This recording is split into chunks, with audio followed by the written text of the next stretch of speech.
Bonjour à tous, on se retrouve dans cette vidéo pour présenter un petit test sur le Rubio monocôte. Donc j'ai pour réaliser la teinte des fauteuils, on a commandé 7 échantillons dans les deux gammes, que ce soit Oil ou Easy Deco. Donc j'ai commencé à préparer les supports avec d'abord un petit ponçage avec un grain 180. Ensuite, on vient appliquer des scotch de masquage pour la peinture, pour séparer les parties qui vont être teintées avec différentes couleurs. Et sur chaque partie, je vais noter, pour pas mélanger, je vais noter la référence du produit.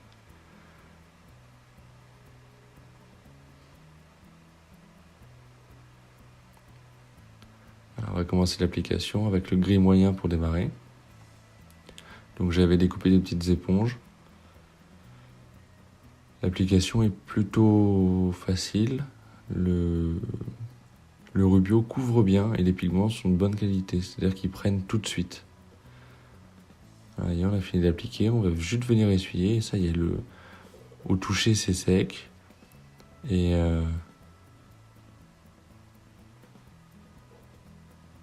ça marche vraiment très bien.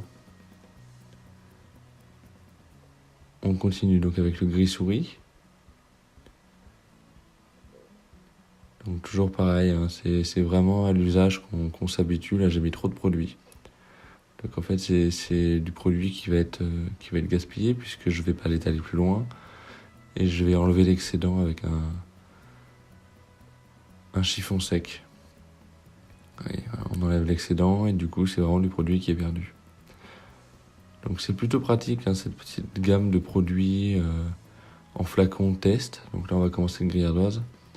Donc en flacon test, puisque on peut couvrir jusqu'à 0,8 m² avec un flacon. Ça permet largement de tester le produit. Et on est à un tarif entre 3,50 et 4 € TTC le flacon. Alors que de mémoire, on doit être aux alentours des 100 € pour 1,3 litre en format, en volume maxi. Mais voilà, le 1,3 litre permet de couvrir environ 40 m². Allez, bon, on poursuit avec le gris terre. Donc voilà, on essaye, on a des pièces de bois qui sont réalisées avec du chêne qui est assez ancien. Donc on va essayer de trouver une teinte qui va essayer d'harmoniser, de lisser les nuances de couleurs.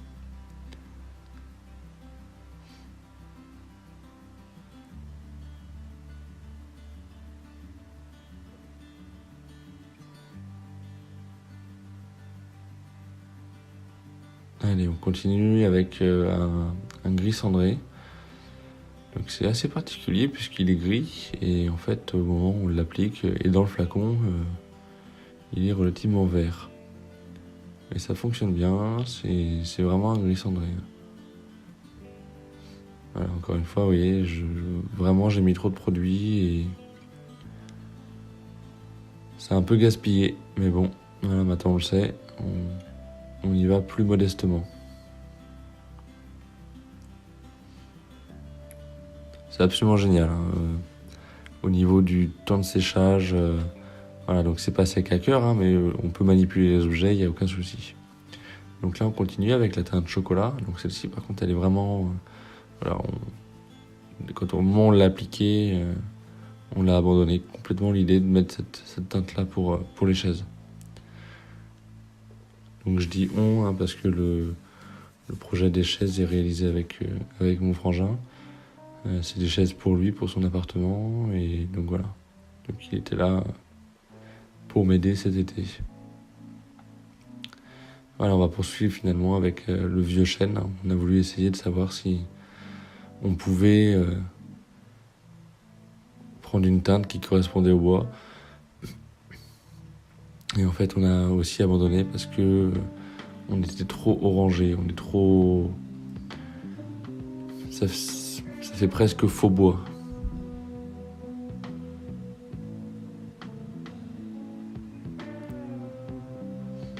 Voilà, donc pour vous montrer un exemple, là on a la teinte, on a le bois naturel.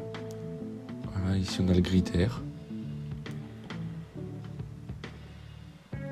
Donc on peut voir là le gris ardoise, on a mis des petits morceaux de canne parce que les chaises sont cannées, donc on voulait voir la teinte, ce que ça allait donner avec le canage après.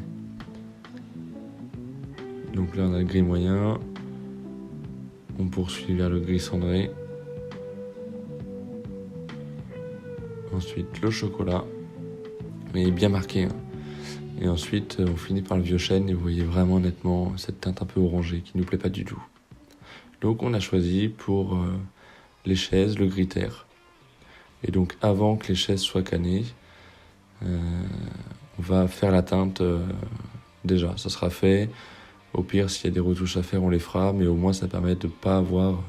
Parce que le rubio rentre dans les fibres du canage, et même si c'est pas aussi bien que dans le bois, ça laisse quand même des marques. Donc on choisit de faire la teinte avant, et on fera le collage, la manipulation des chaises avec le rubio déjà teinté.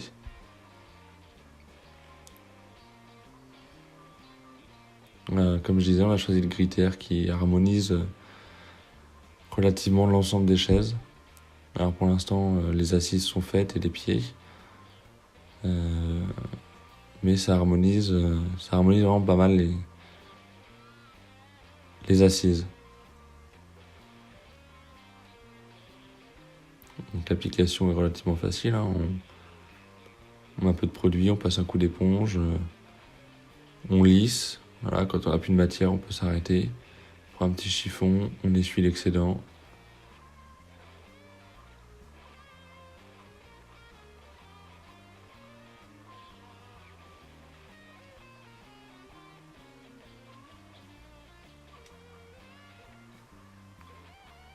Non, c'est vraiment, je suis agréablement surpris. On peut se dire que c'est cher. Et en fait, quand on se rend compte de la surface qu'on peut couvrir avec le produit, c'est un produit qui n'est vraiment pas cher. Voilà, mais je vous remercie, ma vidéo est terminée. N'hésitez pas à vous abonner, à liker et à me retrouver sur ma page. Allez, à plus!